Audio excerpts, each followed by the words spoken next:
గౌరవనీయులైన ఉపాధ్యాయులు సోదరీమణులందరికీ ప్రత్యేక నమస్కారాలు. ఇప్పుడే చెప్పినట్లు సారు, నా పేరు Lakshminarayana. Hello hello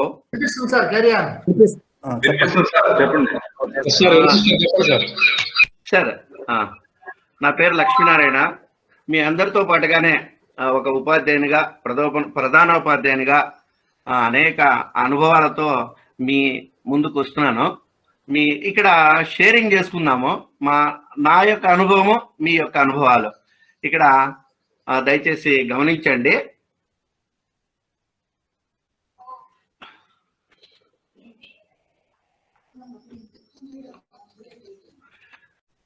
hello hello sir. Sir వినపడుతుంది సార్? రైట్. మనం ఒక చిన్న సన్నివేశం చూసాం సార్. ఆ సన్నివేశము చెన్నై ఎక్స్ప్రెస్ లోది. హలో. ఆ సన్నివేశము చెన్నై ఎక్స్ప్రెస్ లోని ఇద్దరు వ్యక్తుల మధ్య సంభాషణ. మరి భాష రాకపోతే ఏమవుతుంది? ఆ భాష రాకపోవడం ద్వారా ఇద్దరు వ్యక్తుల మధ్య భావం అర్థం కాక ఏ విధంగా ఇబ్బంది పడ్డారనే చిన్న సన్నివేశాన్ని మీ దృష్టికి తీసుకొస్తున్నాను. మరి భాష అంటూనే భావాల వ్యక్తీకరణ. భావాన్ని మన మాటల రూపంలో, మన యొక్క భావాన్ని మాటల రూపంలో తెలపడాన్నే భాష అంటాం. మరి మాతృభాష అంటే ఏమో తెలుసుకుందాం. అమ్మ ద్వారా నేర్చుకున్న భాషను మాతృభాష అంటారు. మనం చిన్నప్పుడు పుట్టిన శైశవ దశలోనే, పుట్టిన వెంటనే అమ్మ ఒక చిన్న చిన్న అవ్వగ్రూపాలతో బాబు, చిన్న కన్న అంటూనే hello hello hello hello. Okay sir.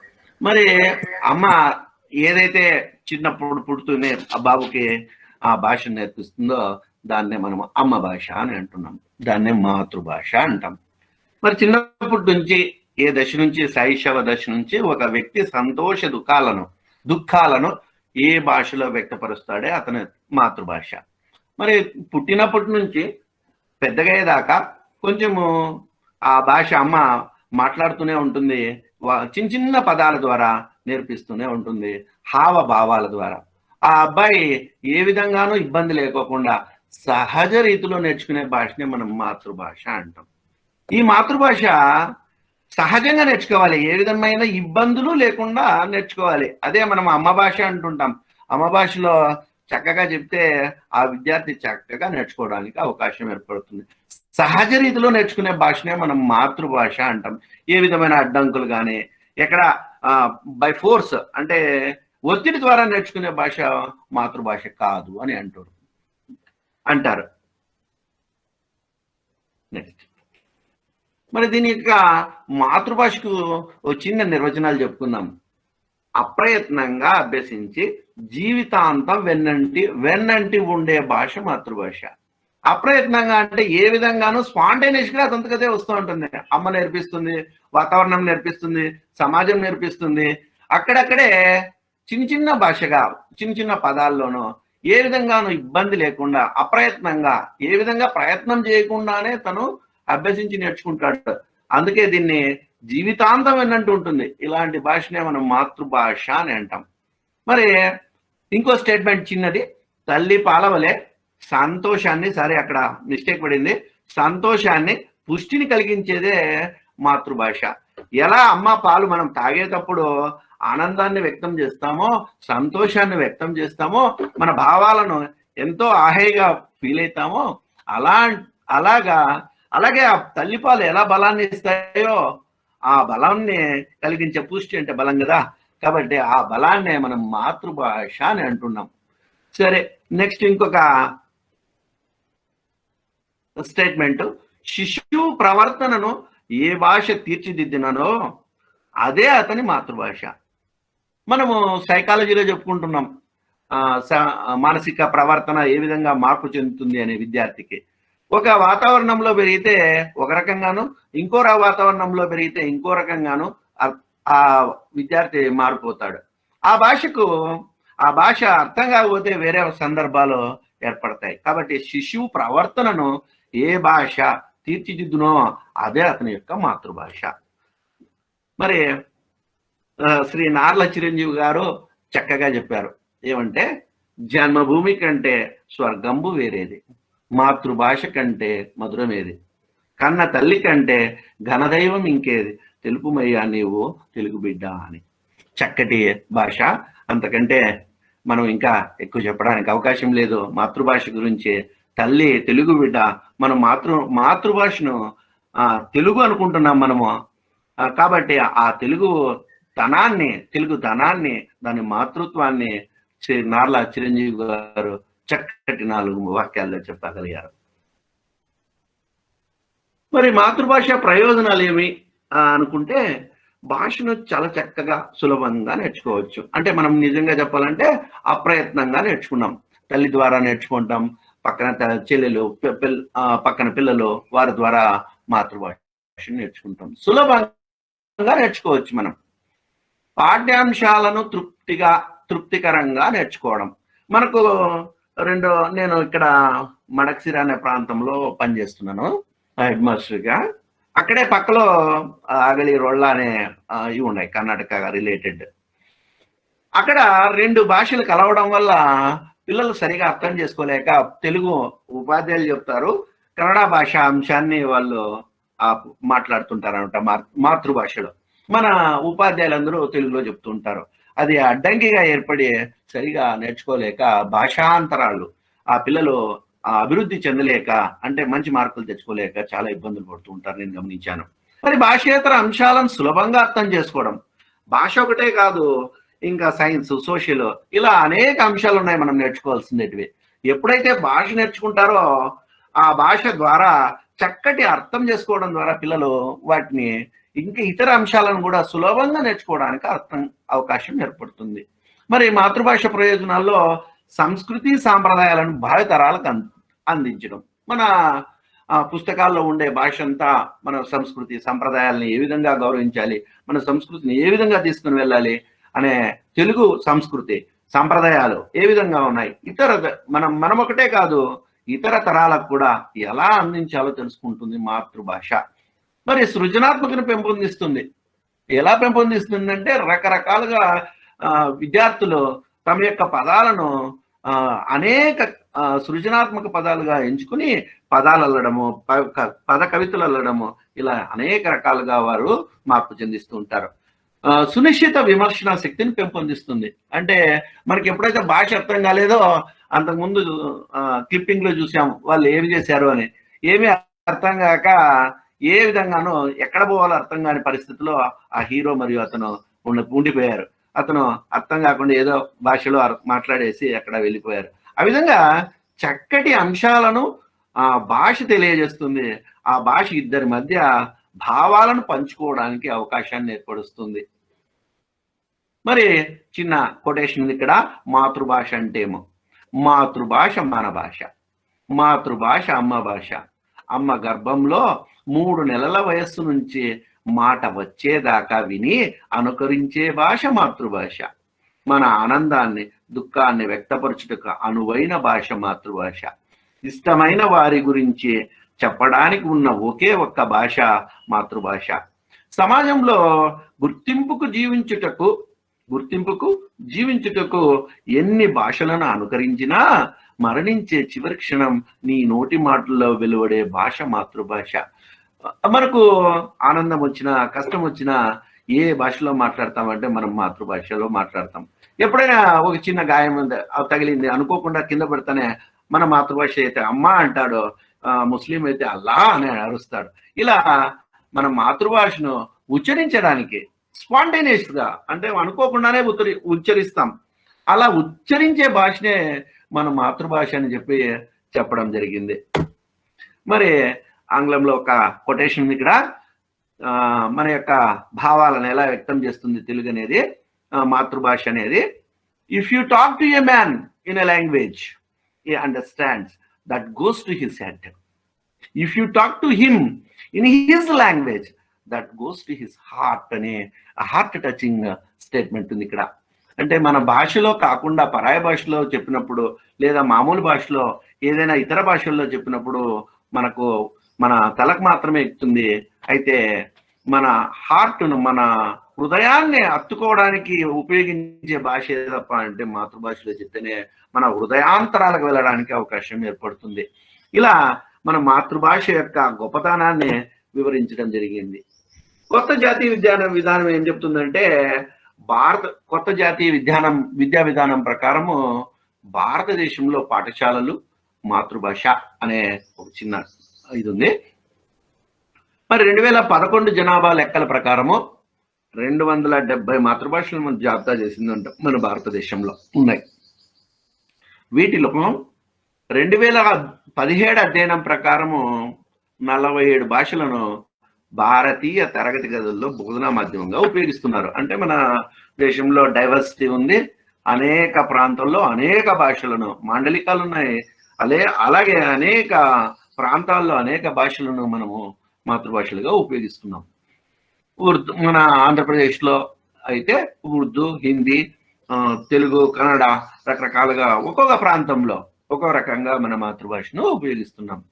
మరి కొత్త జాతీయ విద్యా విధానంలో సిఫార్సు చేస్తుంది ఏం చేస్తానంటే మాతృభాషలో ప్రారంభ పాఠశాల విద్య అభ్యాసాలను మెరుగుపరుస్తుంది, అలాగే విద్యార్థుల భాగస్వామ్యాన్ని పెంచుతుంది మరియు డ్రాప్ అవుట్ల సంఖ్యను తగ్గిస్తుందని చెప్పి జాతీయ విద్యా విధానం ఎన్పిఈ చెప్తోంది.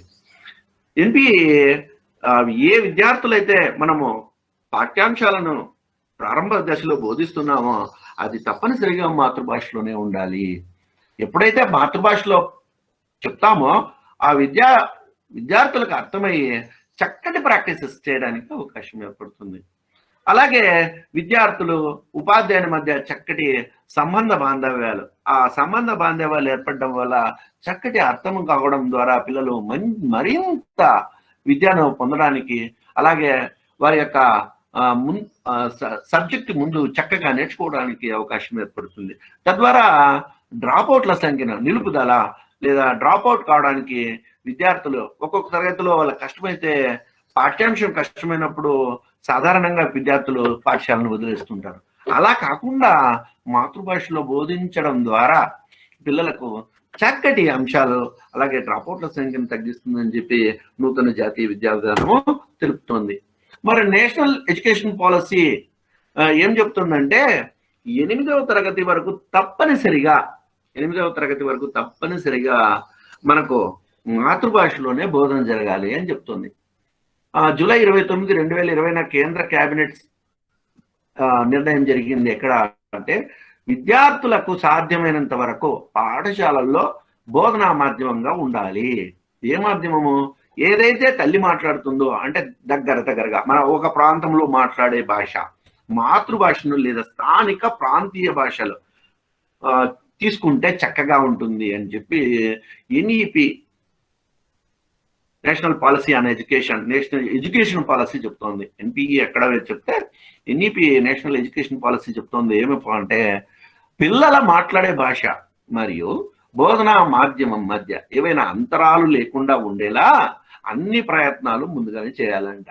అంటే పిల్లలు మనం ఇప్పుడే చెప్పుకున్నాం డ్రాప్అవుట్ల సంఖ్యను తగ్గించుకోవాలంటే ఖచ్చితంగా వాళ్ళకి ఆ పిల్లలకు బోధనా మాధ్యమం ఏ విధంగా తేడాలు లేకుండా వారికి పాఠశాలలో చక్కటి అంశాలను వివరించాలి.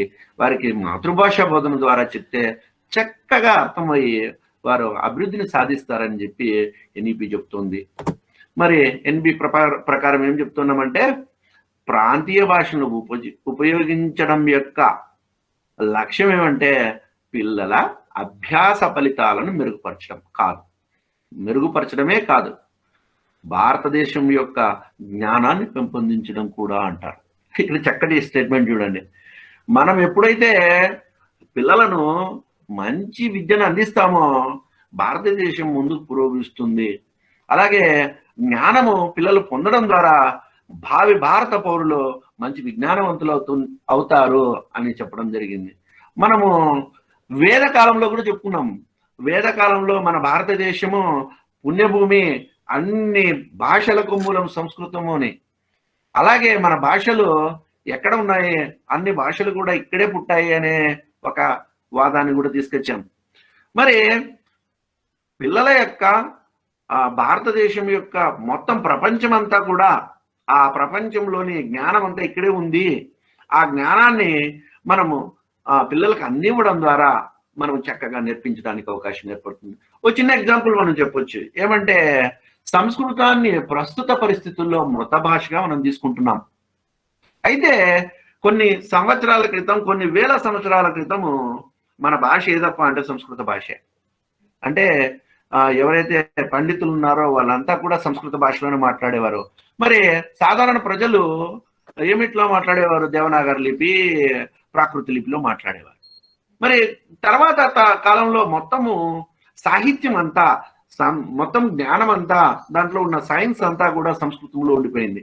మనము ఆ సంస్కృతాన్ని తీసుకోకపోవడం వల్ల, సంస్కృత భాషలో చదువుకోకపోవడం వల్ల మన భారతదేశం ఈరోజు మనము అభివృద్ధి చెందిన దేశంగా మార్పు చెందింది. మన భాషను తీసుకొని వాళ్ళు, మన సంస్కృత భాషను అరబ్బులు, ఇతర దేశస్తులు అందరూ కూడా తీసుకొని దాన్ని ట్రాన్స్లేట్ చేసుకొని భారతదేశాల్లోకి మన సైన్స్ ను ఉపయోగించారు. మరి జర్మనీలో ప్రత్యేకంగా ఒక సంస్కృతము తెలిసిన శాస్త్రవేత్త ఉండేవారంట. ఎందుకప్ప అంటే ఆ జర్మనీ యొక్క అభివృద్ధి అంతా కూడా సంస్కృతం యొక్క ఈ టెక్నాలజీ అంతా కూడా సంస్కృతంలో ఉండడం వల్ల దాన్ని ట్రాన్స్లేట్ చేసి ముందుకు తీసుకెళ్లారంట అక్కడ. ఇది తెలుసుకున్నాం. మరి భారతదేశం యొక్క జ్ఞానాన్ని ఎలా పెంపొందిస్తాము? ఎప్పుడైతే విద్యార్థులు చక్కటి అంశాలను నేర్చుకోవడం ద్వారా, అంటే చక్కటి అంశాలంటే ఉపాధ్యాయుడు చెప్పే మాతృభాషలో చెప్పడం ద్వారా, ఆ మాతృభాష జ్ఞానంతో ఆ పిల్లవానికి తన యొక్క శక్తులు పెంపొందడం ద్వారా, అమ్మ భాష కాబట్టి సులభంగా అర్థం కావడము, రెండవది వారు ఆ భాషను ప్రయోగాలు చేసి మంచిగా ఇతర పాఠ్యాంశాలను కూడా నేర్చుకోవడం ద్వారా, సైన్స్ అయితేమి, సోషల్ అయితేమి, లెక్కలైతేమి, ఇలా వారు అభివృద్ధి చెందడానికి, ముందుకు వెళ్ళడానికి అవకాశం ఏర్పడుతుంది. సో ఇది జాతీయ ఆత్మవిశ్వాసం, ఆత్మజ్ఞానం, సహకారం మరియు సమైక్యత ప్రయోజనాల కోసం క్లిష్టమైనదిగా పరిగణించబడుతుంది. అది ఎంత చక్కగా చెప్పారు చూడండి. భారతదేశం యొక్క ఎప్పుడైతే మాతృభాషలో మనం చెప్తామో, ఆ మాతృభాష చెప్పడం ద్వారా భారతదేశం యొక్క ఆత్మవిశ్వాసం పెరుగుతుంది. ఎలా పెరుగుతుంది? పిల్లల యొక్క ఆత్మవిశ్వాసం ఎప్పుడైతే పెరుగుతుందో పౌరుల యొక్క ఆత్మవిశ్వాసం అవుతుంది. ఆ పౌరుల యొక్క ఆత్మవిశ్వాసమే జాతీయ ఆత్మవిశ్వాసం. ఎప్పుడైతే జాతీయ ఆత్మవిశ్వాసం పెరిగిందో మన యొక్క జ్ఞానం పెరుగుతుంది. ఆత్మజ్ఞానం, మనమే బలవంతులం, మనమే తెలివైన వారం అనే ఒక నమ్మకాన్ని మనము కల్పించుకుంటాం. మరి మెకాలే విద్యా విధానంలో చెప్పాడు అనమాట. ఏమప్పా అంటే విద్య వీళ్ళకి చక్కటి సంస్కృతి విలువలు అన్నీ ఉన్నాయి. వీరి యొక్క ఈ సంస్కృతి విలువలను అన్నింటినీ తీసేస్తే ఎలా తీసేయగలుగుతావు అంటే, వారికి మంచి విద్య అందకుండా చేయండి, ఆంగ్లంలో బోధించండి. హలో వారికి ఆంగ్లంలో బోధించండి. వారి యొక్క విద్య అంతా, వారు పూర్వం చదివిన విద్య, సంస్కృతము, మిగతా భాషలన్నీ కూడా నాశనం కాబడతాయి. ఆ నాశనం కావడం ద్వారా మనకు క్లర్కులుగా ఉపయోగపడే మనుషులు మాత్రమే దొరుకుతారు. వారి యొక్క ఆత్మవిశ్వాసం లోపిస్తుంది అని చెప్పి చక్కగా చెప్పడం జరిగింది.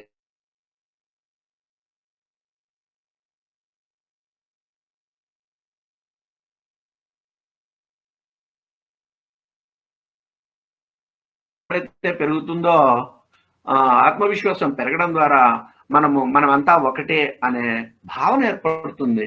ఆ భావన ద్వారా మన భారతదేశం యొక్క ఔన్నత్యాన్ని మనం ముందుకు తీసుకెళ్ళడానికి అవకాశం ఏర్పడుతుంది. మరి ఆ సమైక్యత ద్వారా దేశము మరింత పురోభివృద్ధి కావడానికి, ఇప్పుడున్న అభివృద్ధి చెందిన దేశంగా కాకుండా అభివృద్ధి చెందిన దేశంగా మనం మార్పు చెందించడానికి అవకాశం ఏర్పడుతుంది. తద్వారా దేశం యొక్క ప్రయోజనాలను మనము కాపాడిన వాళ్ళు అవుతామని చెప్పడం జరిగింది. ఇది ఉపాధ్యాయుని యొక్క చక్కటి ప్రణాళికలు ఆ ఉపాధ్యాయుడు బోధనా భాషలో మాధ్యమంగా మాతృభాషను ఎంచుకోవడం ద్వారా, మనం తెలుగు గురించి మాట్లాడుతున్నాం కాబట్టి ఈరోజు తెలుగు యొక్క మాధ్యమం ద్వారా మనం చక్కటి అంశాలను నేర్చుకోవాలి. పిల్లలకి ఏ విధంగా చెప్తే బాగుంటుంది, ఎలాంటి ప్లాన్ చేసుకుంటే బాగుంటుంది అని మనం తెలుసుకోవాలి.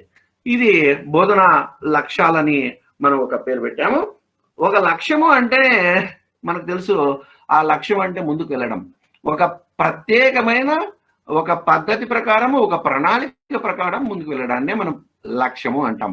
ఆ లక్ష్యం ఎలాంటి తప్ప అంటే బోధనలో లక్ష్యం. ఒక బోధన ఏదైనా చేయించాలంటే మనం వితౌట్ ప్లాన్ మనం ముందుకు వెళ్తే ఏదో విధంగా టైం పాస్ చేసి వస్తామని చెప్పి బోధనా లక్ష్యాలను ఎంచుకోవడం జరిగింది. ఆ బోధనా లక్ష్యాలు ఎలా ఉంటాయి చూడండి. విద్య, ఉపాధ్యాయుడు, విద్యార్థి. ఇక్కడ ఉపాధ్యాయుడు విద్యార్థి మధ్య గరిపే సంభాషణ, సంబంధాలు, ఉపాధ్యాయుడు విద్యార్థి మధ్య జరిగే గరిపే ప్రతి అంశము కూడా అభ్యసనం అవుతుంది. మరి ఉపాధ్యాయుని యొక్క ప్రణాళిక సక్రమంగా ఉంటే విద్యార్థులు చక్కగా నేర్చుకోవడానికి అవకాశం ఏర్పడుతుంది. మరి విద్య యొక్క చిన్న ఉద్దేశం చెప్పుకున్నాము. విద్య యొక్క ముఖ్య ఉద్దేశం విద్యార్థుల మూర్తిమత్వంలో గణనీయమైన మార్పు తీసుకురావడం. గణనీయమైన మార్పు తీసుకురావడం అంటే విద్య యొక్క ముఖ్య ఉద్దేశం విద్యార్థుల యొక్క మూర్తిమత్వంలో మార్పు తీసుకురావడమే. మూర్తిమత్వం అంటూనే మనము పూర్వమున్న ప్రవర్తనకు కొత్తగా వచ్చిన ప్రవర్తనలో, కొత్తగా అతను చదివిన తర్వాత వచ్చిన ప్రవర్తనలో మార్పునే మనం మూర్తిమత్వం అని చెప్పుకుంటున్నాం. మరి మూర్తిమత్వంలో మార్పును మనం గమనించవచ్చు. అయ్యా, మనం పాఠ్యాంశం చెప్పాము, ఆ పాఠ్యాంశంలో ఆ విద్యార్థి నేర్చుకున్నాడా లేదా అంటే నేర్చుకుంటే మార్పు వస్తుంది. నేర్చుకున్నాడు అని తెలిసిపోతుంది, నేర్చుకోలేదంటే నేర్చుకోలేదని తెలిసిపోతుంది. ప్రత్యక్షంగా దీన్ని గమనించవచ్చు. విద్యార్థి యొక్క చదువులో మార్పులు ఏవైనా ఉంటే, ఒకవేళ ప్రవర్తనలో మార్పు అనేది ఇంతకు ముందు కంటే జ్ఞానం అభివృద్ధి చెందిన, అవగాహన శక్తి పెరిగిన, నైపుణ్యాలు పెరిగిన, అభిరుచులలో మార్పు మొదలైనవన్నీ ప్రవర్తనలో మార్పు అని చెప్పుకోవచ్చు. ప్రవర్తనలో మార్పు అంటే వానికి, ఆ విద్యార్థికి జ్ఞానం పెరిగి ఉంటుంది, తన యొక్క అవగాహన శక్తి పెరిగి ఉంటుంది.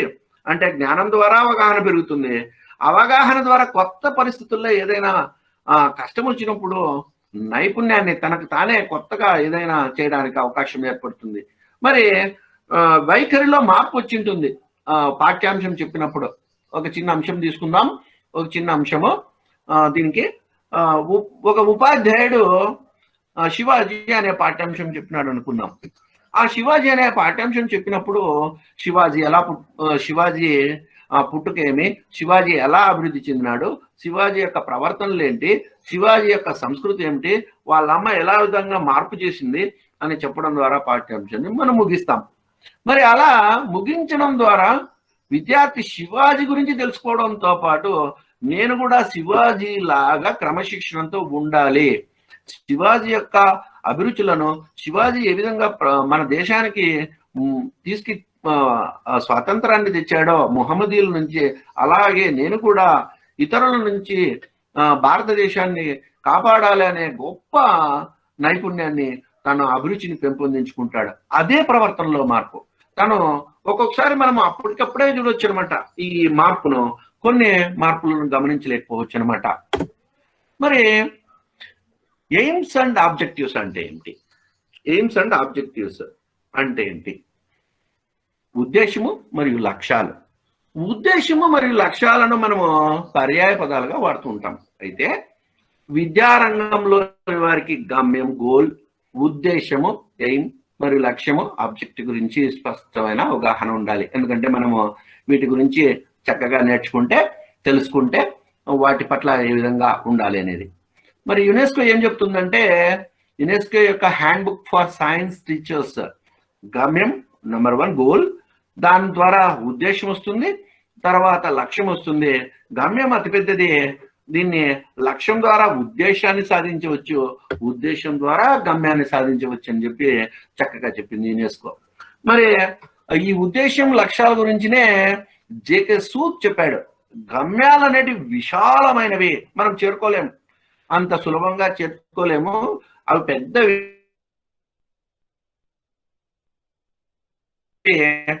మరియు ఒక అంతిమ ప్రయోజనం కోసం ఉద్దేశించబడినవి. వాళ్ళ కన్నా నిర్దిష్టమైనవి లక్ష్యాలు.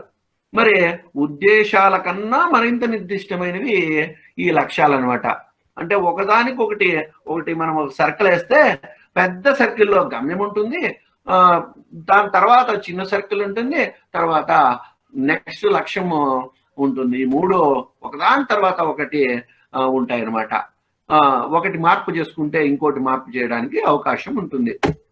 సో ఉద్దేశం ఏం చెప్తుందో చూడండి. ఎయిమ్ అంటే ఉద్దేశము అను పదము సాధారణమైన చాలా విశాలమైన అర్థంలో వాడబడిన ఒక అతి పెద్ద ప్రకటన. ఇది సుదూర జీవిత గమ్యం. అయ్యా మనము దీన్ని రీచ్ కావాలంటే ఎప్పుడో చూస్తాం. మనం పాఠం చెప్పింటాం. ఉదాహరణకి ఇప్పుడే చెప్పాను నేను, శివాజీ పాఠం చెప్తే ఆయన యొక్క లక్షణాలను మనం ఎప్పుడో చూడొచ్చు. ఆ విద్యార్థిలో అతను ధైర్యవంతుడు, సాహసవంతుడు, అన్ని నియమ నిబద్ధతతో పాటిస్తాడు, సత్యాన్ని పలుకుతాడు.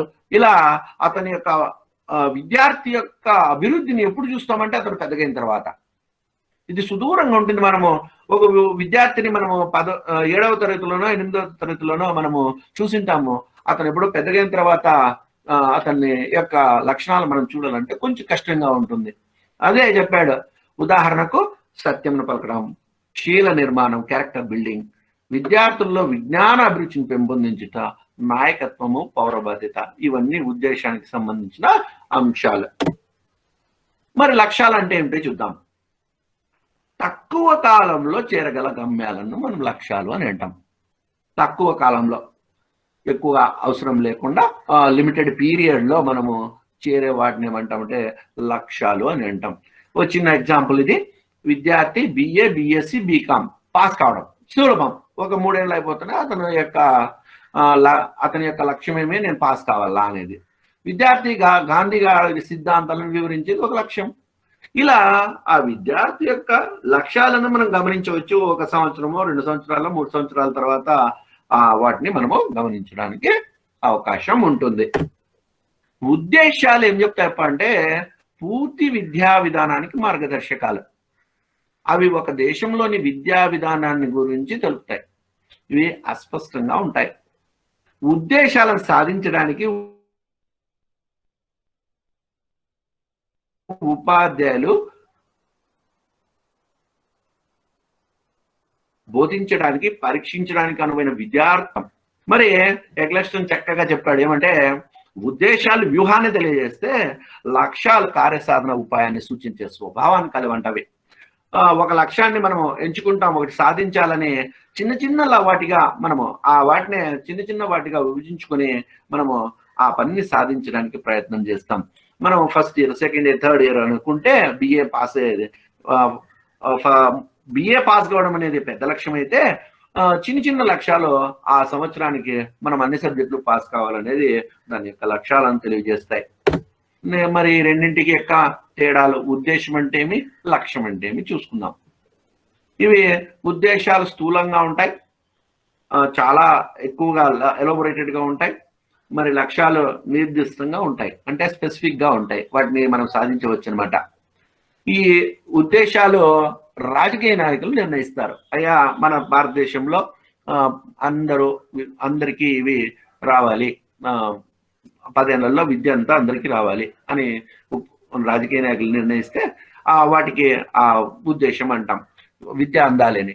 మరి అధ్యాపకులు ఏం నిర్ణయిస్తారు? ఒక పాఠ్యాంశంలో పూర్తి స్థాయిలో విద్యార్థి అభ్యాసన సాధించినాడా లేదా అని మాత్రమే ఆ ఉపాధ్యాయుడు నిర్ణయిస్తాడు.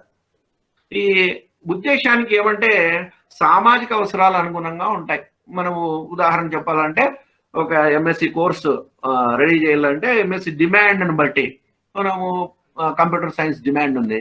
ఆ కంప్యూటర్ సైన్స్ యొక్క డిమాండ్ను తీర్చడం కోసము సామాజిక అవసరాలు అంటాం దాన్ని.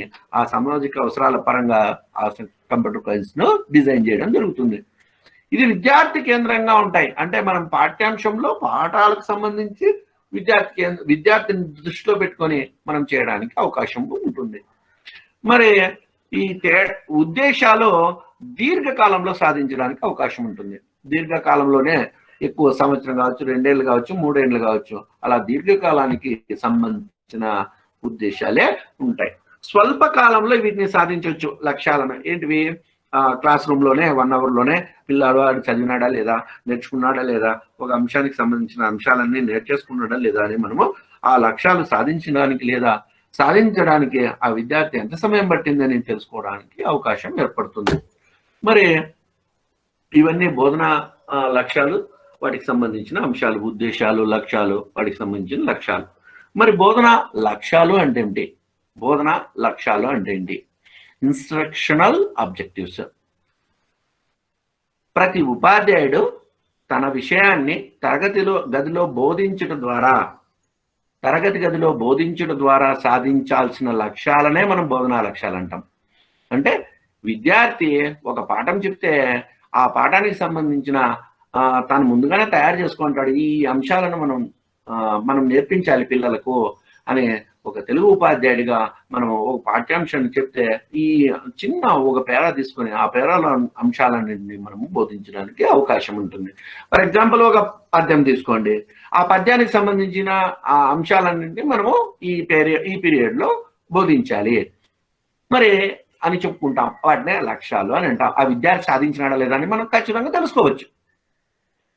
బోధన పూర్తి అయిన తర్వాత విద్యార్థులలో చూడగలిగిన మార్పులనే మనం బోధనా లక్ష్యాలు అంటాం. ఒక పాఠ్యాంశం చెప్పినాము, మనం ఒక ఉదాహరణకు ఒక పద్యం చెప్పాము, ఆ పద్యం విద్యార్థులు సాధించినాడా లేదా, అది నేర్చుకున్నాడా లేదా అని తెలుసుకోవడానికే మనం బోధన పూర్తి అయిపోయి ఉంటుంది. మన పాఠ్యాంశం చెప్పింటాము, ఆ పిల్లవాడు రేపటికో, ఈ రోజుకో, సాయంత్రానికో, ఈ రోజు నేర్చుకోవడానికి అవకాశం ఏర్పడుతుంది. ఇవి విద్యార్థుల్లో మార్పులను మనం పరిశీలించవచ్చు. సాధారణ లక్ష్యాలు అంటే ఏంటి? సాధారణ లక్ష్యాలు పాఠశాల పరిధిని దాటి ఉండడమే కాక హెచ్చు విస్తృతిని కలిగి ఉంటాయి. వీటిని దీర్ఘకాలంలో మాత్రమే సాధించవచ్చు. ఇవి బోధనా దిశను తెలుపుతాయి. సాధారణ లక్ష్యాలు బోధనా దిశను.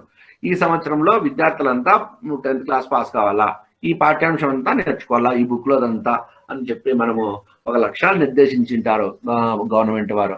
ఆ గవర్నమెంట్ వారు నిర్దేశించిన ప్రకారము ఆ విద్యార్థులు సాధించారా లేదా అని మనం ఎప్పుడు తెలుసుకుంటామో సంవత్సరం తర్వాత ఆ పాఠ్యాంశాలు పరీక్షలు పెట్టి మనము తెలుసుకోవడానికి అవకాశం ఏర్పడుతుంది. మరి ప్రవర్తన లక్ష్యాలు అంటే ఏంటి? బిహేవియరల్ ఆబ్జెక్టివ్స్ అంటే ఏంటి?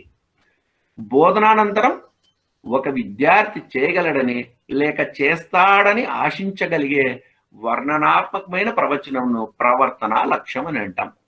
మనము ఈ విద్యార్థి ఒక పద్యం చెప్పినాము, ఆ పద్యానికి సంబంధించి ప్రతిపదార్థం నేర్చుకోమని చెప్పుకుంటాము.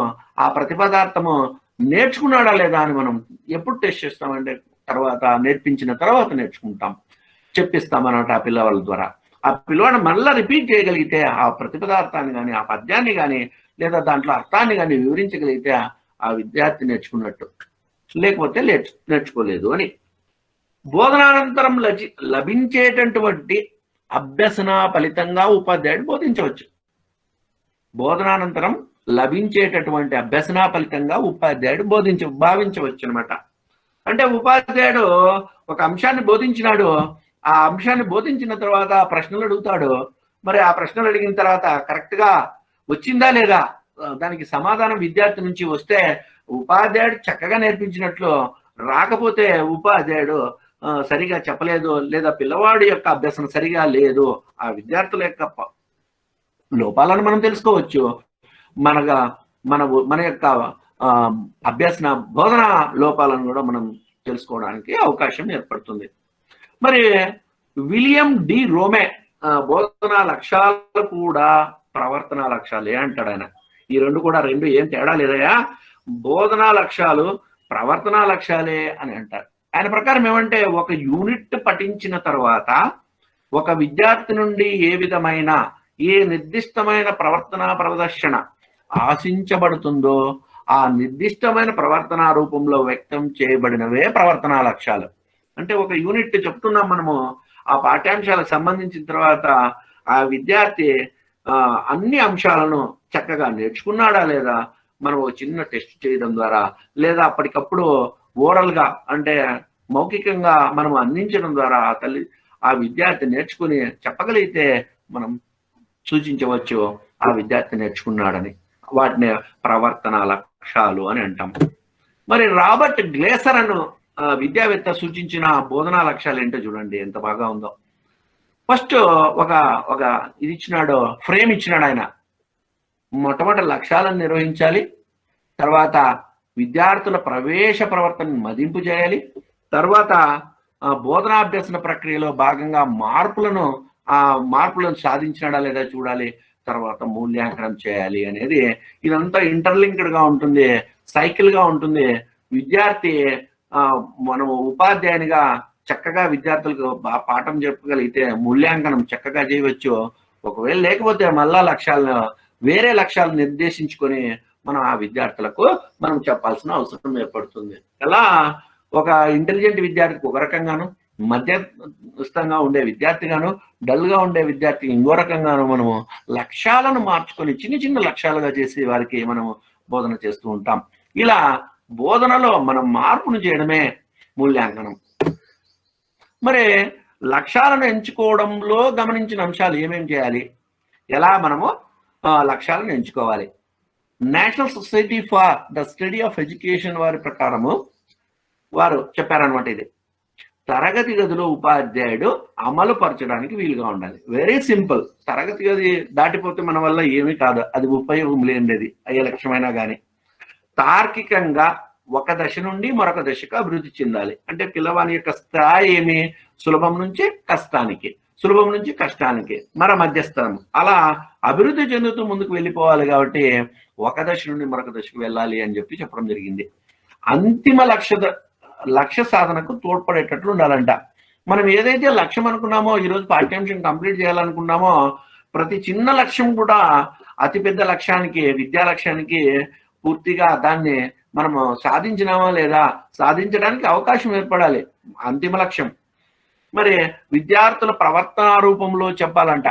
విద్యార్థుల యొక్క మార్పును ఏ విధంగా నేర్చుకుంటాడో, ఒక విద్యార్థి ఒక చిన్న పద్యాన్ని నేర్చుకుంటాడో, ఆ విద్యార్థిలో ఆ పద్యం యొక్క మార్పులు నేర్చుకోవడానికి అవకాశం ఏర్పడుతుంది. మానసికంగా అన్ని సరైనవిగా ఉండాలి. ఏవైతే స్టేట్మెంట్స్ ఇస్తున్నామో లక్ష్యాలు, అవన్నీ కూడా చక్కగా సైకలాజికల్ బేస్డ్ గా ఉండాలి. ఏ విధంగానూ ఇబ్బంది పడే విధంగా ఉండకూడదు అనేది. సాధారణ పరిస్థితుల్లో లక్ష్యాలు సాధించేటట్లుగా ఉండాలంటే ఆయన ప్రకారం, నేషనల్ సొసైటీ ప్రకారం. సాధారణ పరిస్థితులు, మన పాఠశాల పరిస్థితులు ఎప్పుడు కానీ సాధారణంగానే ఉంటాయి, అసాధారణంగా ఉండవు. కాబట్టి విద్యార్థులు ఉపాధ్యాయుల మధ్య చక్కటి సంబంధ బాంధవ్యాలు ఉంటాయి. కాబట్టి వాటిని సాధారణ పరిస్థితులు అని అంటాం. నెక్స్ట్, టర్బర్ అండ్ కొలెట్టే ప్రకారము ఎలా ఉండాలి లక్ష్యాలంటే, ఉపయోగత్వంగా ఉండాలంట, అలాగే సమకాలీనతగా ఉండాలంట, అలాగే అనువుగా ఉండాలంట. లక్ష్యాలు ప్రధాన లక్ష్యాన్ని చేరడానికి అనువైన రీతిలో ఉండాలంట. అనుగుణ్యత, వాటికి విద్యార్థుల స్థాయికి, పూర్వజ్ఞానానికి తగినట్లుగా ఉండాల. ఆచరణ యోగ్యత, మనము ఆచరణ యోగ్యత లేనివి ఆచరణాత్మక లక్ష్యాలు తీసుకుంటే మన వల్ల వీలు కాకుండా అయిపోతుంది. అటు విద్యార్థి సాధించలేడు, ఇలా ఉపాధ్యాయుడు సాధించడానికి అవకాశం ఏర్పడదు. మరి బోధనా లక్ష్యాలను రూపొందించడంలో కొన్ని నియమాలు ఉన్నాయి. ఆ నియమాలను ఏ విధంగా మనము సూచించాలి, పాటించాలి అని చెప్పి ఫస్ట్ చెప్పాడనమాట. సంపూర్ణ వాక్యాలుగా రాయాలంట. అలాగే మార్పు భాగము, విషయ భాగం, ఈ రెండు భాగాలుగా కలిగి ఉండాలి. మార్పు విద్యార్థులు వస్తుంది, అలాగే విషయ భాగం, కంటెంట్, ఆ రెండు భాగాలుగా ఉండే విధంగా చూసుకోవాలి. అలాగే ఖచ్చితంగాను స్పష్టంగాను ఉండాలంట. ఏ విధంగాను అంబిగ్యూటీ లేకుండా ఉండాలంట. సాధింపదగినవి, పరిశీలింపదగినవి, కొలవదగినవిగానే ఉండాలి. అంటే మనం ఎప్పుడైతే చూడడానికి, గమనించడానికి ఈ విద్యార్థుల్లో ఇవి సాధిస్తామో అని చెప్తామో, ఆ సాధించడానికి అవకాశం ఉండేటువంటిని మనము చక్కగా చూడాలి. అలాగే వాటిని కొలవగలగాలి, మాపనం చేయగలిగేటట్లు ఉండాలి. ఇలా ఉంటేనే మనము వాటిని లక్ష్యాలు, నియమాలు అనమాట. ఈ కండిషన్స్ అసందర్భంగా, అసందిగ్ధంగా ఉండకూడదు. అంటే ఎవరికి అర్థం కాకుండా ఆ లక్ష్యాలు నిర్దేశిస్తే ఎవరికి అర్థం కాకుండా పోయేటట్లు ఉంటుంది. విద్యార్థుల ప్రవర్తనలో కలిగే ప్రవర్తన సూచించాలి. అయ్యా, ఈ మార్పు వస్తుంది పిల్లలకు, ఈ విద్యార్థులు ఈ విధంగా నేర్చుకోగలుగుతారో అని మనము చక్కగా చెప్పడానికి అవకాశం ఉండాలి. స్పష్టీకరణలు అంటే ఏంటి? లక్ష్యాలు, స్పష్టీకరణలు. విద్యార్థి మంచి అభ్యసనం కోసం మనం ఆశించిన స్పందనలను ప్రణాళికలో పేర్కొనడాన్నే స్పష్టీకరణలు అని అంటారు. ఒక ఉపాధ్యాయుడు కొన్ని లక్ష్యాలు, ఆ లక్ష్యాలను మళ్ళా కూడా కొన్ని చిన్న చిన్న భాగాలు చేయడాన్నే మనము స్పష్టీకరణలుగా పేర్కొంటాం. స్పష్టీకరణలు ఎప్పుడు కానీ నిర్దిష్టంగా ఉంటాయి, అర్థవంతంగా ఉంటాయి, స్పష్టంగా ఉంటాయి. అలాగే వీటిని సాధించడానికి తక్కువ కాలం సరిపోతుంది.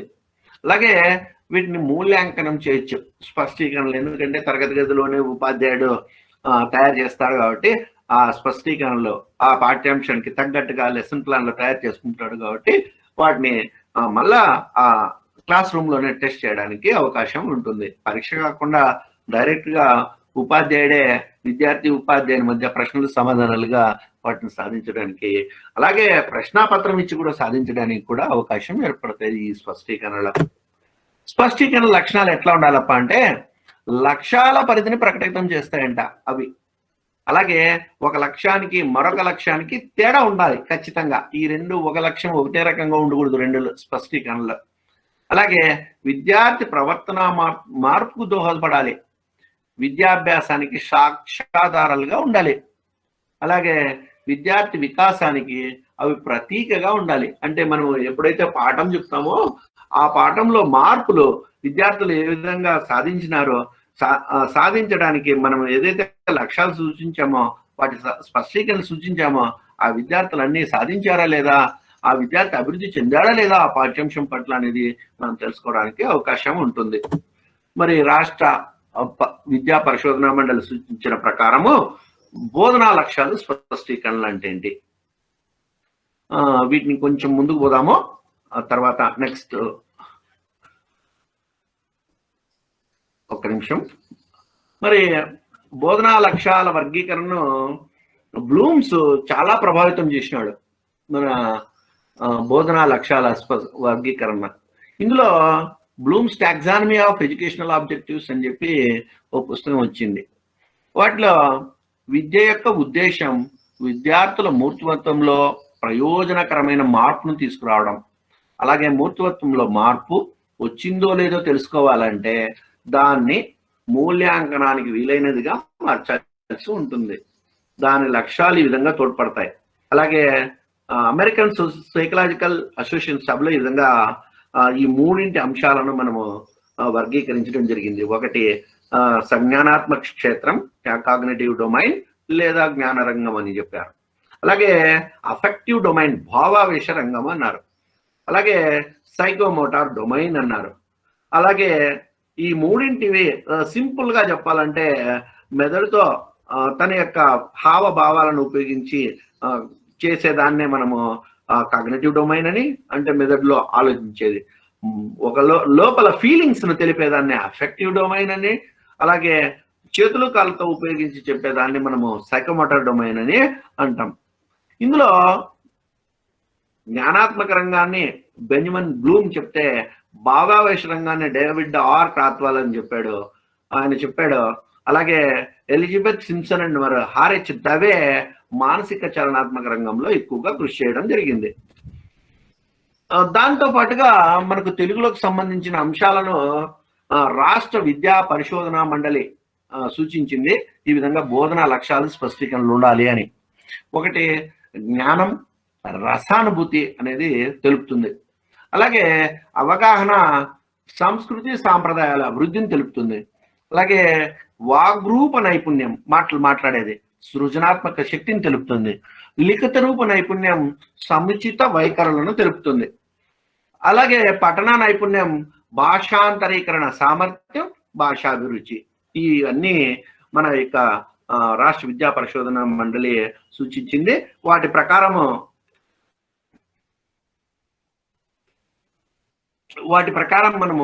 వీటిని మనం తెలుసుకున్నాం. ఒకటి, జ్ఞానం అంటే ఏమి తెలుసుకోవడం, వెరీ సింపుల్.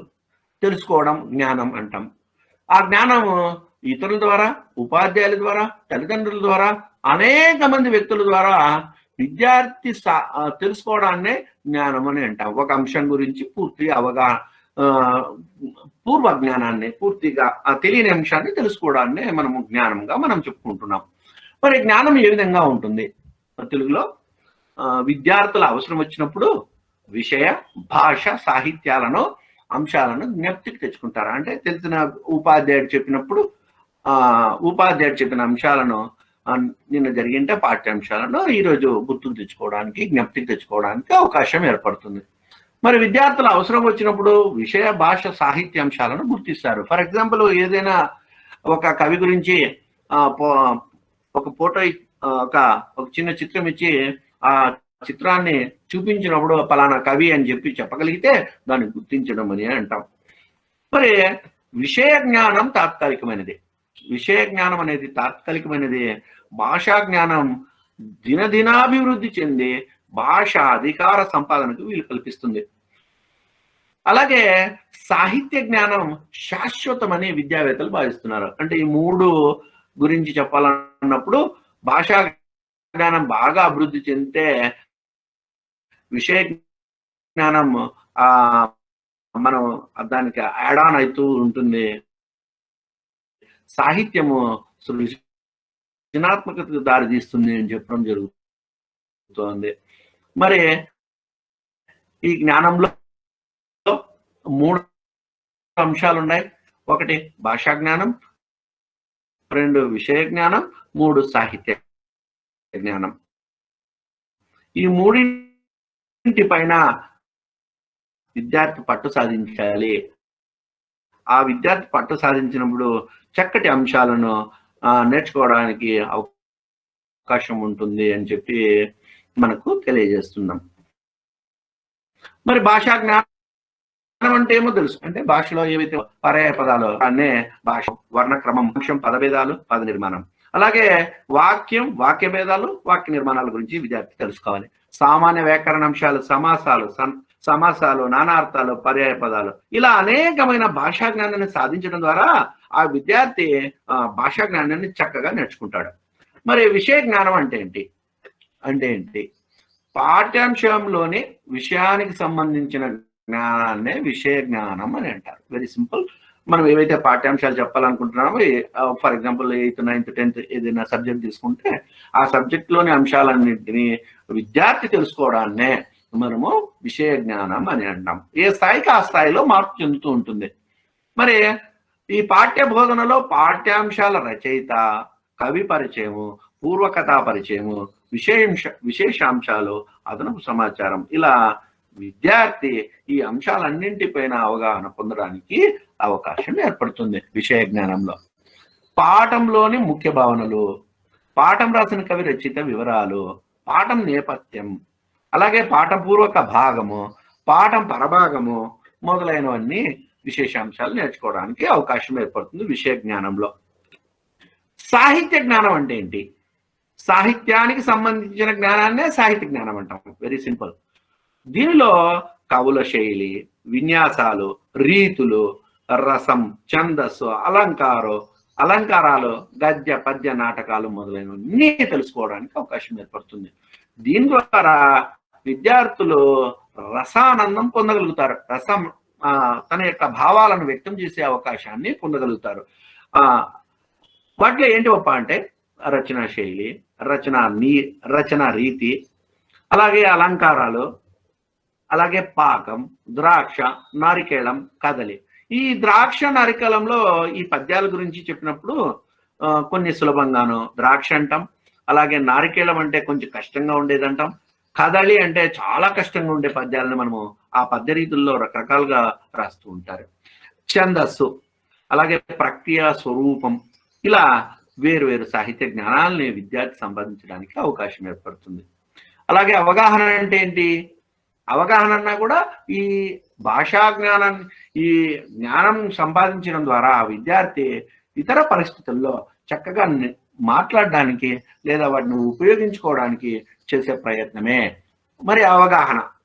జ్ఞానంలోని వివిధ అంశాలను సంపూర్ణంగా అర్థం చేసుకోవడమే అవగాహన. Very simple. వివిధ అంశాలు ఉన్నాయి మనకు నేర్పించిన జ్ఞానంలో. భాషా జ్ఞానం నేర్పించినాం, విషయ జ్ఞానం నేర్పించినాం, సాహిత్య జ్ఞానం నేర్పించినాం. ఈ మూడింటిని ఉపయోగించుకొని ఆ విద్యార్థి రకరకాలుగా ఉపయోగించుకోవడాన్నే అవగాహనగా మనం చెప్తాం. ఈ అవగాహనకు ప్రాణం ఆలోచన. విద్యార్థులు అవగాహన లక్ష్యాలు సాధించారని చెప్పాలంటే క్రింది లక్ష్యాలు స్పష్టీకరణలు మనకు తెలియజేస్తాయి. ఇవన్నీ ఉన్నాయి, సమయాభావం ఉంది. విద్యార్థుల అంశాలను వివిధ రకాలుగా వ్యాఖ్య చేస్తారో, పదాలను జాతీయాలను సొంత వాక్యాలుగా ఉపయోగిస్తారో, అలాగే అంశాల మధ్య గల సంబంధాన్ని స్థాపిస్తారో, లోపాలను దోషాలను కనుగొని సవరిస్తారో, అర్థాలను సందర్భోచితంగా గ్రహిస్తారో, ఇలా అనేక అంశాలను విద్యార్థులు అవగాహన చేసుకుని వాటిని. అవును సార్, ముఖ్యమైన విషయం ఏమంటే ఒక సన్నివేశాన్ని మనము మీకు చూపించాను. పదంలో అర్థాలు, పదంలో తప్పులు ఎలా పలుకుతారు, వాటిని సరిగా చక్కగా ఎలా మాట్లాడాలి, అది నైపుణ్యం ఏమి అనేది మీకు తెలియజేయడం కోసం నేను చిన్న వీడియో క్లిప్పింగ్ పెట్టాను ఒక ఫిల్మ్లోదే. ఇది ఏమప్ప అంటే వాగ్రూప నైపుణ్యమా అంటాం. అంటే వాక్ అంటే మాటల్లో మనము ఎప్పుడైతే నైపుణ్యాన్ని సాధిస్తామో చక్కగా మాట్లాడడానికి, తప్పులు లేకుండా మాట్లాడడానికి, ఇతర వ్యక్తులతో కొంతమంది తాము తప్పు మాట్లాడతారని చెప్పి ఒక్కోసారి షై ఫీల్ అవుతుంటారు. అంటే మనం అనకూడదు కానీ నెత్తి ఉంటుంది. ఫర్ ఎగ్జాంపుల్ ఒక విద్యార్థికి, ఆ విద్యార్థి భయానికి కొంచెము ఇతరులతో మాట్లాడుకోకుండా పోవడానికి అవకాశం ఏర్పడుతుంది. సో ఇవి వాగ్రూప నైపుణ్యానికి సంబంధించిన అంశాలు. దీన్ని ఏమంటామంటే వాగ్రూప వ్యక్తీకరణం అని, వాగ్రూప అభివ్యక్తి అని, భాషణా సామర్థ్యం అని అంటాం. మరి ఇవి మాట్లాడే సామర్థ్యమే అని అంటాం. మరి విచారణ దోషరహితంగా మాట్లాడతారు, స్పష్టంగా మాట్లాడతారు, ధారాళంగా మాట్లాడతారు. ఇలా తప్పులు లేకుండా మాట్లాడడాన్నే మనము వాగ్రూప నైపుణ్యము అని అంటాం. విద్యార్థులు సభలో ఎక్కడైనా కానీ తప్పులు లేకుండా ధైర్యంగా మాట్లాడడానికి అవకాశం ఏర్పడుతుంది. ఈ వాగ్రూప నైపుణ్యం ఎప్పుడైతే వస్తుంది, ఇది ఎప్పుడు మనం సాధించవచ్చు అంటే మనం ఎక్కువగా కాంపిటీషన్స్, మాట్లాడే కాంపిటీషన్స్ అక్కడ చెప్పమని చెప్తే విద్యార్థులు పాఠ్యాంశాలు చక్కగా చెప్పడానికి, అలాగే సభల్లో మాట్లాడడానికి అవకాశం ఇచ్చినప్పుడు, అంటే ఆగస్ట్ 15 లేదా రిపబ్లిక్ డే రోజుల్లో లేదా వేరే సందర్భాల్లో పిల్లలకి అవకాశం కల్పించినప్పుడు ఇలాంటి తప్పులు దొరలకోకుండా ఉండడానికి అవకాశం ఏర్పడుతుంది సార్. నెక్స్ట్ ఇది కూడా ఒక చిన్న వీడియో క్లిప్పింగ్. తప్పులు రాయడానికి అవకాశం ఏర్పడింది. ఏమి అంటే ఒక చిన్న పలక రాయమంటే ఆమె తప్పులు రివర్స్ గా రాయడము, అలాగే ఆ విద్యార్థి ఇంకో క్లిప్పింగ్ లో విద్యార్థి పారిజాతం అంటే ఆ విద్యార్థి తప్పుగా రాయడం జరిగింది. ఇలా వీటిని ఏమంటామంటే మనము లిఖిత రూప నైపుణ్యాలు అని అంటాం. వాటిని ఎలా సాధిస్తామంటే ప్రాక్టీస్ ద్వారా, బై వే ఆఫ్ ప్రాక్టీస్. పిల్లలకి చక్కగా ఎప్పుడైతే వాగ్రూప నైపుణ్యాలు వస్తాయో ఆ లిఖిత రూప నైపుణ్యాలు వస్తాయి. ఎందుకంటే మనం మాట్లాడే భాషను బట్టి విద్యార్థి చక్కగా నేర్చుకోవడానికి అవకాశం ఉంటుంది. మనము ఒక చిన్న ఉదాహరణతో మనం చెప్పొచ్చు. కర్రము అంటే మనము రే కర్రము రాయరా అన్నప్పుడు ఆ విద్యార్థి మనం ఒకవేళ సరిగా ఒత్తి పలకపోతే కర్రము అని పలికినామనుకోండి, ఆ విద్యార్థి తప్పు రాయడానికి అవకాశం ఉంటుంది. అలా సరైన వాగ్రూపాలు ఉన్నప్పుడు విద్యార్థి కూడా అలాగే ప్రాక్టీస్ చేసి తప్పులు లేకుండా రాయడానికి అవకాశం ఉంటుంది. దీన్ని మనం ఏమంటామంటే లిఖిత రూప నైపుణ్యము అని అంటాం. లిఖిత రూప నైపుణ్యం అంటే ఏంటి? అభివ్యక్తి, లిఖిత వ్యక్తీకరణం అని అంటాం. విద్యార్థి ఏ విధంగానూ తప్పులు లేకుండా రాస్తాడు, వ్యాకరణ దోషాలు లేకుండా రాస్తాడు. అంటే ఆ స్థాయిలో, ఏ స్థాయిలో మనము 6వ తరగతి ఉంటే ఆ స్థాయికి తగ్గట్టుగా రాస్తాడు. ఒక తన భావాలు ఏవైతే ఉన్నాయో ఆ భావాలను ఒక వరుస క్రమంలో రాయడానికి అవకాశం ఇస్తాడు. అలా రచనలో అప్రస్తుత అంశాలను వదిలేస్తాడు. అంటే మనకు ఏదైతే తగ్గించాలనుకుంటున్నామో ఆ తగ్గించి రాయడానికి ఆ విద్యార్థి ప్రయత్నం చేయడానికి ఎక్కువగా అవకాశం ఉంటుంది. ఎప్పుడైతే వాగ్రూప నైపుణ్యం వస్తుందో లిఖిత రూప నైపుణ్యం రావడానికి ఆ విద్యార్థికి అవకాశం ఏర్పడుతుంది. అలాగే పఠన రూప నైపుణ్యం, ఇది కూడా అంతే, వాగ్రూప నైపుణ్యం పైన ఆధారపడి ఉంటుంది. మరి అలాగే వాగ్రూప నైపుణ్యము, లిఖిత రూప నైపుణ్యాలు ఈ రెండు చక్కగా అమరినప్పుడు పఠన నైపుణ్యం రావడానికి అవకాశం ఏర్పడుతుంది. చక్కగా చదువుతాడు, వినడం ద్వారానే చదవడానికి అవకాశం ఏర్పడుతుంది.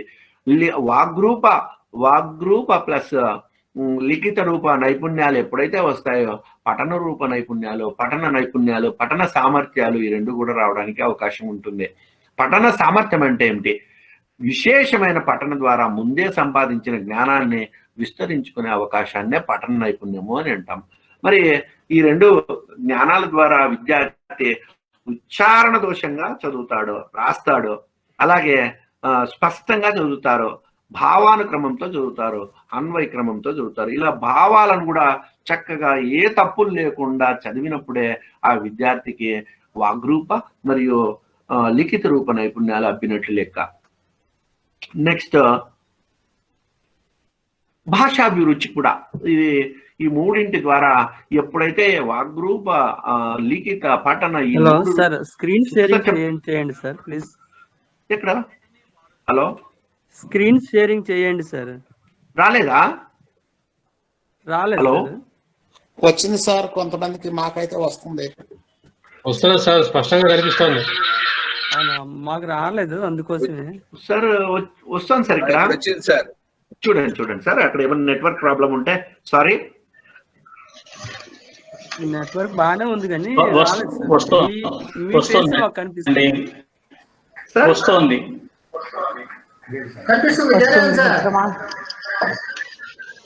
లక్ష్మణ్ గారు చూడండి సార్. Thank you sir.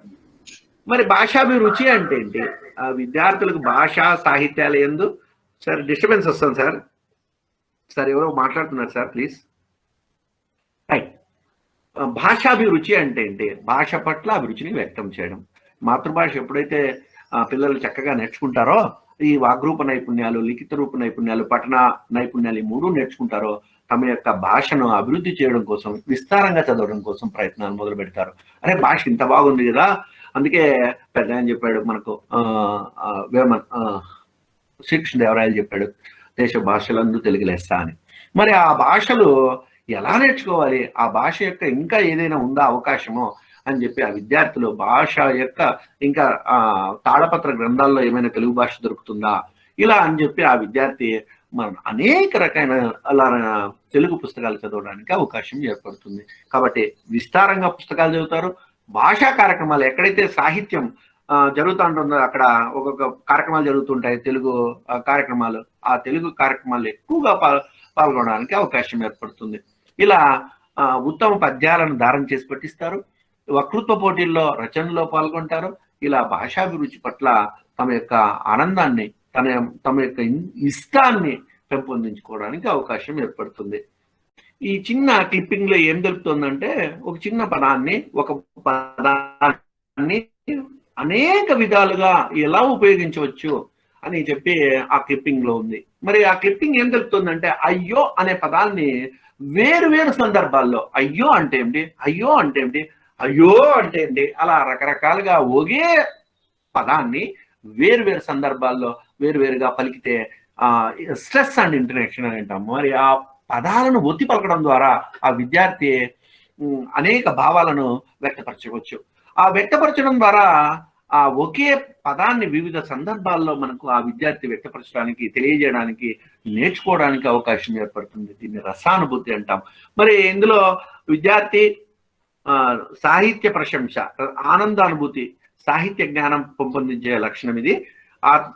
అలాగే రచనలోని రసభేదాలు గ్రహిస్తారు, రచనలోని రసవత్ర ఘట్టాలను కనుగొంటారు, అలంకార విశిష్టతను గ్రహిస్తారు, ధ్వనిని దాని అర్థ పరిధులను, ముఖ్యంగా ధ్వనిని దాని అర్థ పరిధులను గ్రహిస్తారు. అంటే ఒకసారి ధ్వని ఎలా పలికాడు, మనం వ్యంగ్యంగా మాట్లాడుతుంటాం, కొన్ని పదాలను మాట్లాడుతుంటాము, ఆ సందర్భం వచ్చినప్పుడు వ్యంగ్యంగా మాట్లాడుతుంటాం, ఒక్కో చోట స్ట్రెస్ చేసి మాట్లాడుతుంటాం.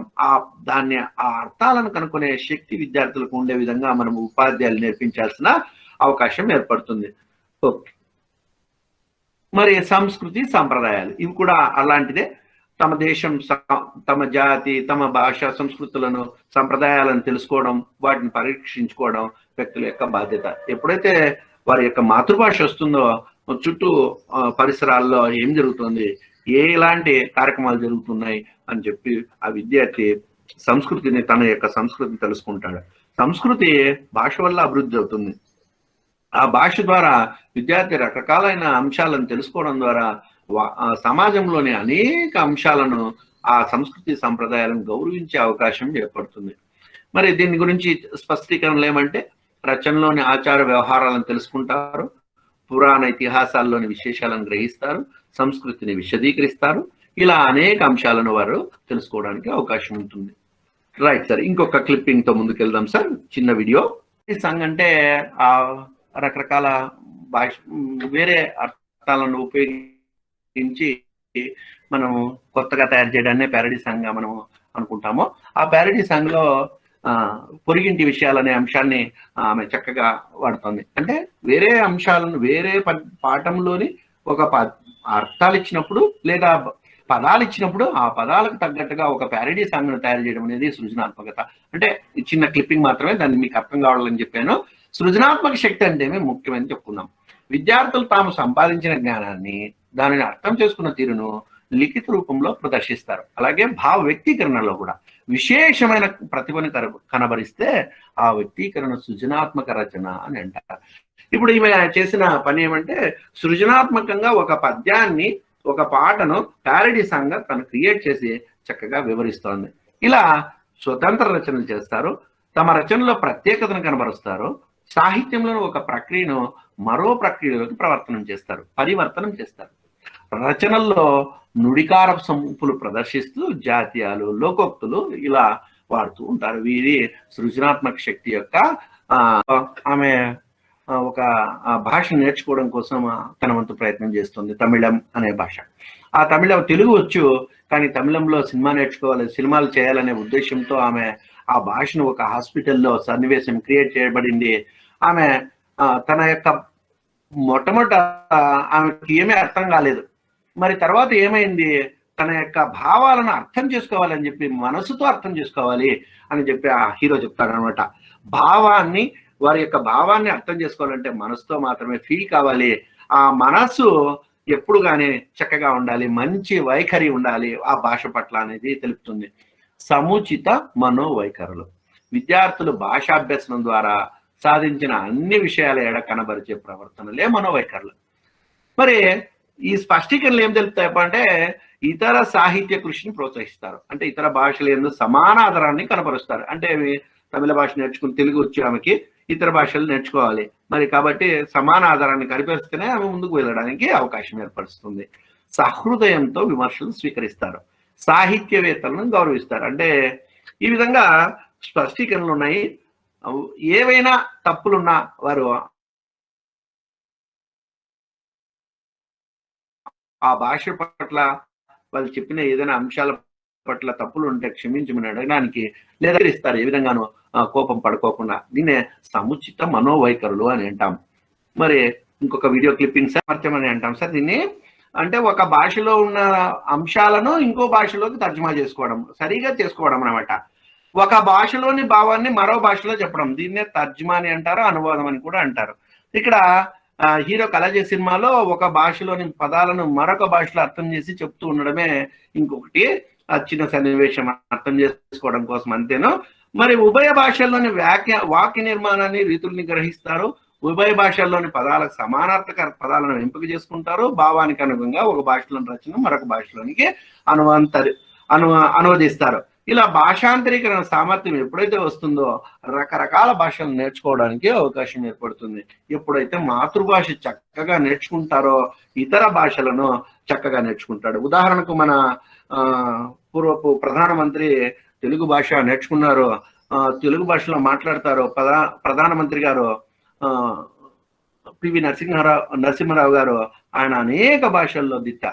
ఇలా ఒక మాతృభాష నేర్చుకోవడం ద్వారా అనేక భాషలను కూడా చక్కగా నేర్చుకోవడానికి అవకాశం ఏర్పడుతుంది అనేదే ముఖ్య ఉద్దేశం సార్. మరి అందరికీ ధన్యవాదములు. చాలా సమయం తీసుకున్నాను. మీ అందరి యొక్క పేషెన్స్ కి, అంటే ఓపిక గా విన్నందుకు మీ అందరికీ ధన్యవాదములు. మరియు ఇక్కడ అవకాశం ఇచ్చిన సార్కి చాలా ధన్యవాదములు సార్. ప్రసాద్ గారు ఏమైనా డౌట్ ఉంటే అడగండి సార్. సార్ చెప్పండి సార్, ఒక్క నిమిషం. ప్రసాద్ గారు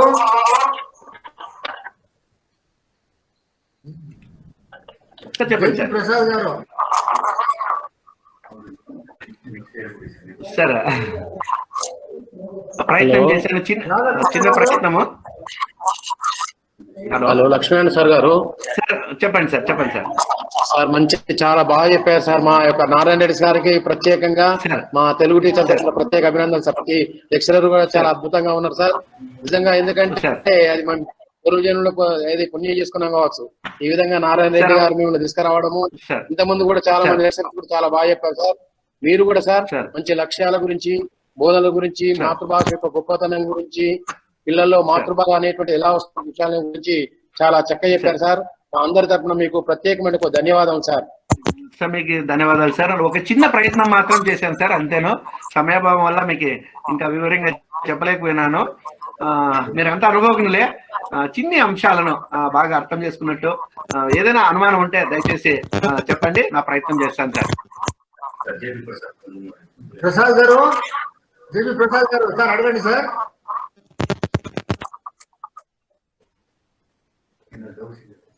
సార్ ప్రసాద్ గారు ఏమైనా డౌట్ ఉంటే అడగండి సార్. హ్యాండ్ రైజ్ చేశారు కదా. Sir by mistake by mistake అయి ఉంటుంది. మ్యాటర్. రాధాకృష్ణ గారు సార్ చిన్న ఉమాబాల గారు, సార్ ఉమాబాల గారు తోట సార్. Hello sir. సార్ చెప్పండి సార్, చెప్పండి సార్. సార్ మీరు చేసిన చిన్న చిన్న వీడియో క్లిప్లు ఉన్నాయి కదా సార్. సార్ చెప్పండి సార్. అవి మేము చూడలేకపోయాం సార్, వాయిస్ రాలేదు మాకు. సార్ అది టెక్నికల్ ప్రాబ్లమ్. అవును సార్, అవును సార్, షేర్ చేస్తే బాగుంటుంది సార్. మాకు దీంట్లో టెక్నికల్ ప్రాబ్లం ఉంది సార్. అది వీడియో రావడం లేదు సార్. నా దగ్గర అయితే వస్తుంది, నాకు వస్తా ఉంది వీడియో, మీకు రావడం లేదు సార్. అది ప్రాబ్లం. కొంచెం మా గ్రూప్ లో షేర్ చేస్తే మేము చూడగలుగుతాం సార్. అది చేస్తాం సార్. Thank you sir. చేస్తాను sir. Thank you sir. Video దీనికి పీపీటీ పంపించేస్తాను సార్, మీకు చూడండి. Okay sir, right. Thank you sir. ఇంకా ఎవరికైనా ఏమైనా సందేహాలు ఉంటే లక్ష్మీనారాయణ గారిని అడగచ్చు సార్. వేణుగోపాల్ గారు, ముదిశెట్టి వేణుగోపాల్ గారు. Okay sir, okay. అదే పీపీటీ పంపమని అడిగాను. పీపీటీ సార్ చెప్పారు కాబట్టి దాన్ని అడిగాను నేను. పీపీటీ పంపిస్తే సౌకర్యంగా ఉంటుందని ఉద్దేశం. అనంతపురి